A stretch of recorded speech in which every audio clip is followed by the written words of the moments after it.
இருக்க முடு பாப்பா, இன்னி கொஞ்ச நேரத்துல தம்பி எந்திரிப்பான். இது வரைக்கும் யாருக்கும் சொல்லாத விஷயம்லாம் நான் ஷேர் பண்ண போறேன்.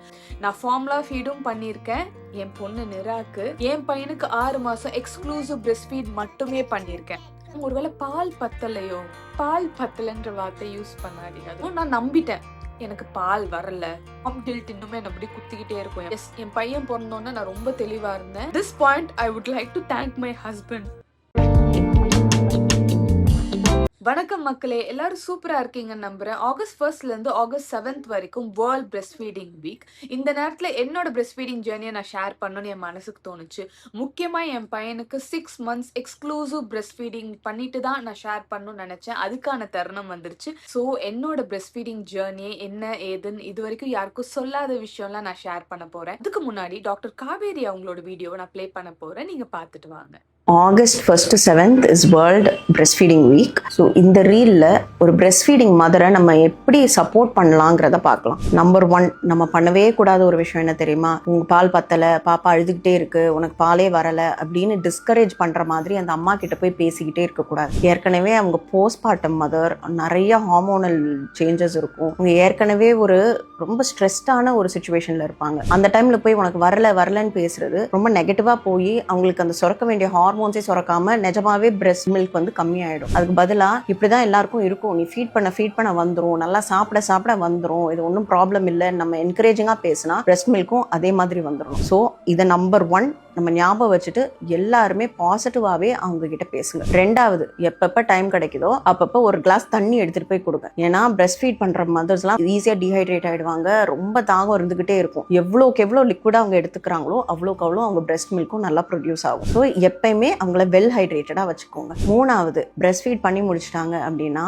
அவங்கள கொஞ்ச நேரம் தூங்க விடுங்க. பாப்பாவை உங்க கையில வச்சுக்கோங்க, அவங்கள நிறைய ரெஸ்ட் கொடுங்க, அவங்கள நல்லா அவங்க ரிலாக்ஸ்டா தூங்குறதுக்கு டைம் கொடுங்க. இது எனக்கு ஆக்சுவலி ரிலேட் ஆனனால தான் இந்த வீடியோவை பர்டிகுலராக என்னோட vlogல போடணும்னு ஆசைப்பட்டேன். ஸோ எஸ், என்னோட பிரெஸ்ட் ஃபீடிங் ஜேர்னியை பற்றி தான் நான் இப்போ சொல்ல போகிறேன். நான் ஃபார்முலா ஃபீடும் பண்ணியிருக்கேன் என் பொண்ணு நிராக்கு சூழ்நிலையினால.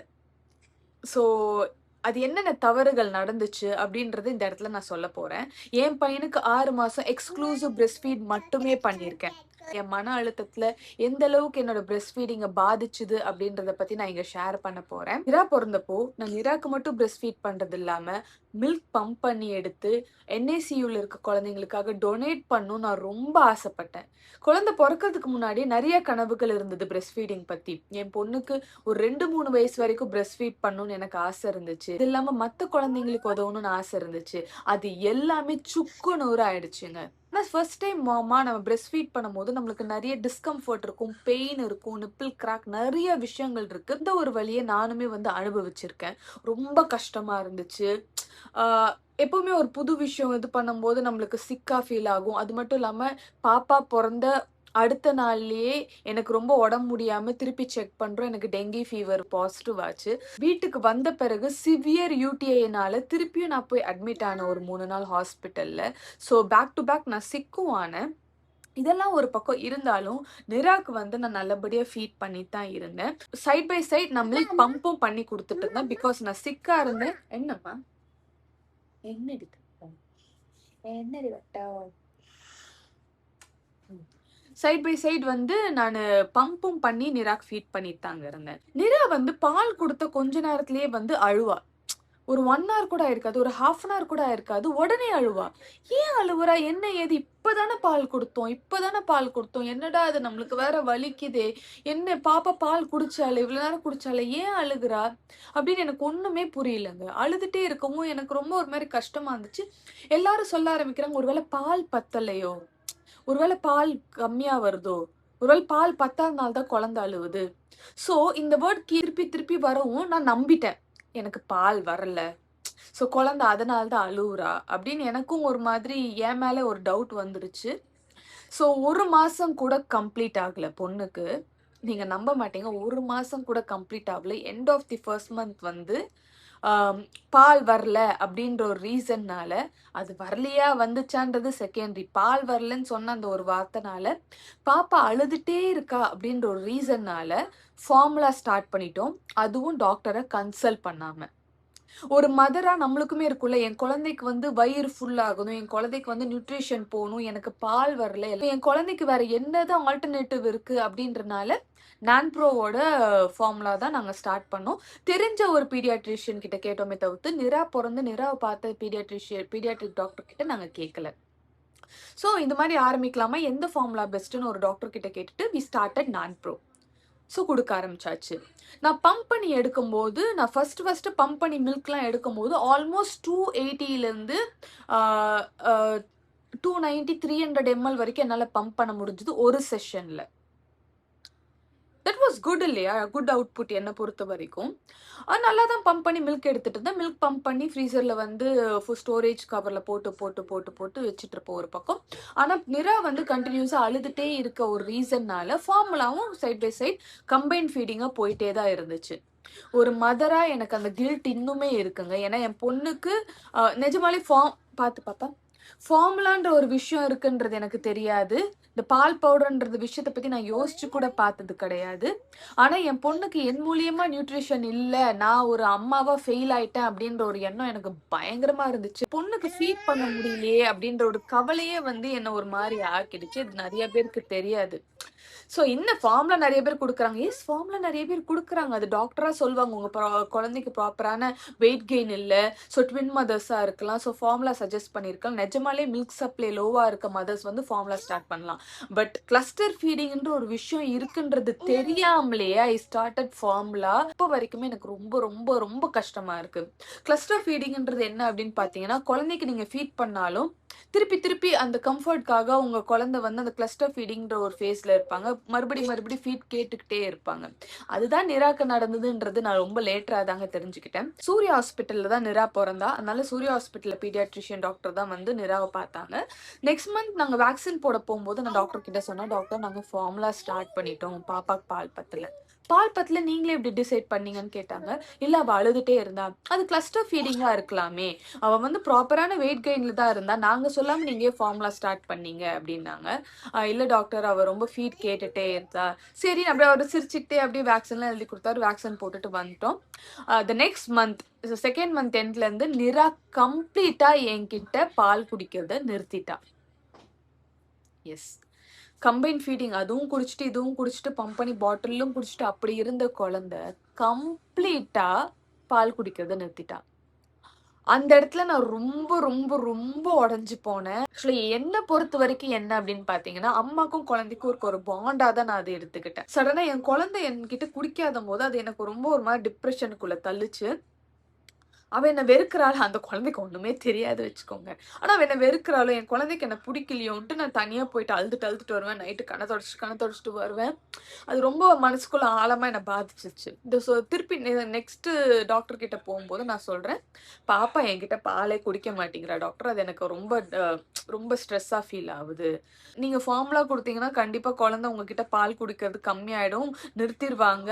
இது நார்மலா நடக்கிற ஒரு விஷயம் தானே. நீங்க ஏன் இது பண்றீங்க? நீங்க தானே ஃபார்முலா ஸ்டார்ட் பண்ணீங்க. இது ஒரு ஃபேஸ் தான். ஒண்ணும் இல்ல. நீங்க உங்களுக்கு பழகிடும். இதுக்கெல்லாம் நினைச்சு ஸ்ட்ரெஸ் ஆயிட்டு இருக்காதீங்க. சரி விடுங்க. ஒண்ணும் இல்ல. குழந்தைக்கு ஏதோ ஒரு வகையில நியூட்ரிஷன் போகுது இல்லையா? நீங்க விடுங்க. நெறைய குழந்தைங்க இது மாரி நர்சிங் ஸ்ட்ரைக்குன்ற ஒரு விஷயம் பண்ணுவாங்க. அதுல 10ல ஒரு குழந்தை பண்ணுவாங்க. அது உங்க குழந்தையா இருக்கு.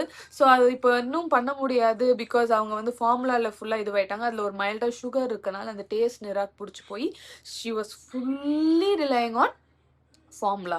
இடையில என்னோட பம்ப் பண்ண மில்க் அந்த பாட்டில்ல இது பண்ணி மிக்ஸ் பண்ணி அந்த ஃபார்முலாவோட மிக்ஸ் பண்ணி கம்பைன் ஃபீடிங்கா அப்படியெல்லாம் குடுத்த நாட்கள்லாம் உண்டு. டைரக்ட்டா பிரஸ்ட்ல இருந்து பால் குடிக்காதனால எனக்கும் வந்து நெறைய ஸ்ட்ரெஸ்ல இருந்தனால மில்க்கோட சப்ளை அப்படியே டிராப் ஆயிடுச்சு. 180, 200 mlக்கு மேல பம்ப் பண்ணிட்டு இருந்த நானு ஒரு 20 ml பால் வராதா அப்படின்ட்டு பம்ப் பண்ணி பார்ப்பேன். பால் சுத்தமா வரல. That was the hardest phase of my life. இப்போ நினைச்சா கூட எனக்கு அது வலிக்குது ரொம்ப. எஸ் பம்ப் பண்ண 20 ml கூட வராதுங்க. அது அப்படியே லைன்ல கொஞ்சோண்டு அதுக்கே நான் ரொம்ப கஷ்டப்பட்டேன். 40 மினிட்ஸ்லாம் பம்ப் பண்ணி 20 ml கூட பால் வரல. அண்ட் ஒன் மோர் திங் நம்ம ஊர்ல நெறைய பேருக்கு பம்பிங் நாலேட்ஜ் கிடையாது. எனக்குமே புதுசுன்றனால, அத பம்ப் பண்ணி பால் குடுக்குற ஒரு அம்மா அப்படின்றனால அத அக்செப்ட் பண்ணிக்கிற ஃபேக்ட் நெறைய பேருக்கு இல்ல.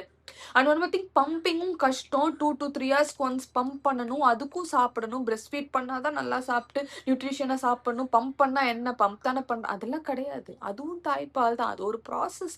பம்ப் பண்ணி எடுக்கிறோம். இது நிறைய பேருக்கு தெரியாதனால பம்பிங்க்கு ப்ராப்பரா ஒரு 2 to 3 ஹார்ஸ் உட்காந்து பம்ப் பண்ணும்.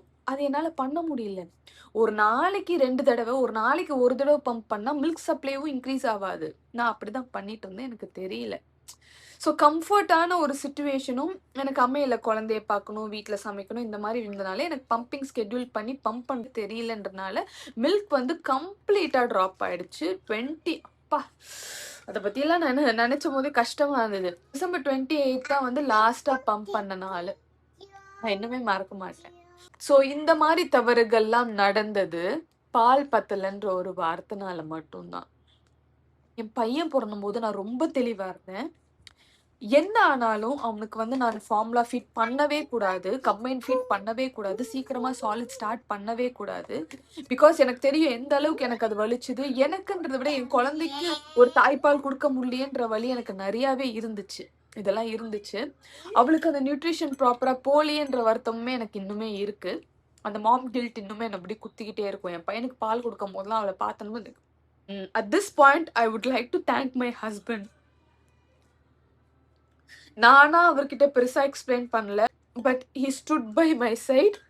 அவர் ரொம்ப ஷுவரா இருந்தாரு. 6 மாசம் என் பையன் தாய்ப்பால் தான் குடிக்கணும், அவ குடுக்கட்டும், அதுக்கப்புறம் சாலிட் ஸ்டார்ட் பண்ணிக்கலாம் தெளிவா சொல்லிட்டாரு. அந்த டைம் எனக்கு ரொம்ப ரொம்ப பெருமையாவும் ரொம்ப ரொம்ப ரொம்ப அது வார்த்தையே இல்ல. ரொம்ப எனக்கு நான் அவருக்கு டைரக்டா தேங்க் பண்ணல, but still I feel so happy.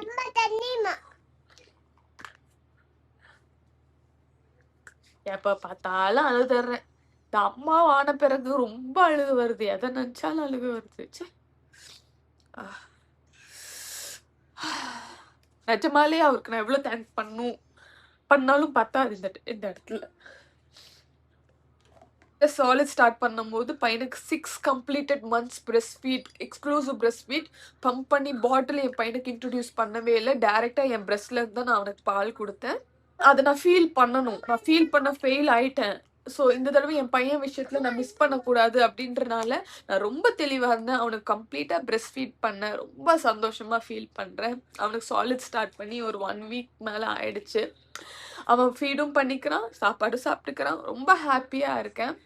Breast feeding ஒரு ஹாப்பியான ஜேர்னின்றதை நான் எக்ஸ்பீரியன்ஸ் பண்ணேன். அது என் ஹஸ்பண்டும் என் கூட நின்னாரு. அவருக்கு ரொம்ப ரொம்ப நன்றி. எஸ், நான் கொஞ்சம் ட்ரை பண்ணி இருந்திருக்கலாமோ, நிராக்கு நான் இல்லை நான் பிரஸ்ட் ஃபீட் தான் பண்ணுவேன்னு கொஞ்சம் ஸ்ட்ராங்காக இருந்திருக்கலாமோ, நம்ம ஏன் தவறிட்டோம் அப்படின்லாம் நான் கொஞ்சம் வருத்தப்பட்டேன். என் மேலே நான் ரொம்ப வருத்தப்பட்டேன். ஸோ எல்லா அம்மாக்களுக்கும் பிரஸ்ட் ஃபீடிங் ஒரே மாதிரி இருக்காது. என்னோட சின்ன ரெக்வஸ்ட், வீட்டில் நீங்கள் யாராவது இருக்கீங்க அப்படின்னா, ஒரு அம்மாவாக இருக்காங்க, குழந்தைக்கு ஃபீட் பண்ணுற ஒரு அம்மாவாக இருக்காங்கன்னா, பால் பத்தலைன்ற வார்த்தை யூஸ் பண்ணாதீங்க. அது ரொம்ப ஹர்ட் ஆகும், ரொம்ப ஹர்ட் ஆகும். All she need is love, support. Formula feed பண்ற மதரை தயவு செய்து ஜட்ஜ் பண்ணாதீங்க. எந்த குழந்தைக்குமே வந்து நான் ஃபார்முலா ஃபீட் தான் பண்ணுவேன் எந்த அம்மாவுமே மனசார பண்றது இல்ல. வேற வழி இல்லாம நிறைய பேர் ஸ்டார்ட் பண்ணிருப்பாங்க. அப்ப please please please don't judge.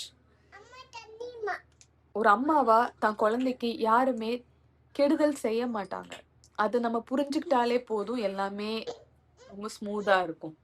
So இந்த இடத்துல நான் என்னோட பிரஸ்ட் ஃபீடிங் ஜேர்னியை பற்றி நான் ஷேர் பண்ணியிருக்கேன். இந்த வீடியோ நிறைய பேருக்கு ஹெல்ப்ஃபுல்லாக இருக்கும். என்னோட பிரஸ்ட் ஃபீடிங்கில் நடந்த தவறுகளை நீங்களும் செய்யாதீங்க. உங்கள் வீட்டில் யாராவது பிரஸ்ட் ஃபீடிங் மாம் இருந்தால் ப்ளீஸ் சப்போர்ட் பண்ணுங்க. ஸோ இந்த வீடியோ உங்களுக்கு பிடிச்சிருந்தா ப்ளீஸ் லைக் பண்ணுங்க, ஷேர் பண்ணுங்க, கமெண்ட் பண்ணுங்க, மறக்காம சப்ஸ்கிரைப் பண்ணுங்க. டாடா பாய். நீரா மேல வா, மேல வா, மேல வா. டாடா பாய். வாய்ப்பு இல்லை ராஜா. டாடா பாய். பாய் சொல்லு. Bye, Tata, bye. இப்ப சொல்லு டாடா பாய். Tata, bye, bye. வேற ஏதாவது டாபிக் பத்தி நான் பேசணும்னு நீங்க நினைச்சீங்கன்னா ப்ளீஸ் எனக்கு கமெண்ட் பண்ணுங்க. கண்டிப்பா நான் அதை பத்தி பேசுறேன்.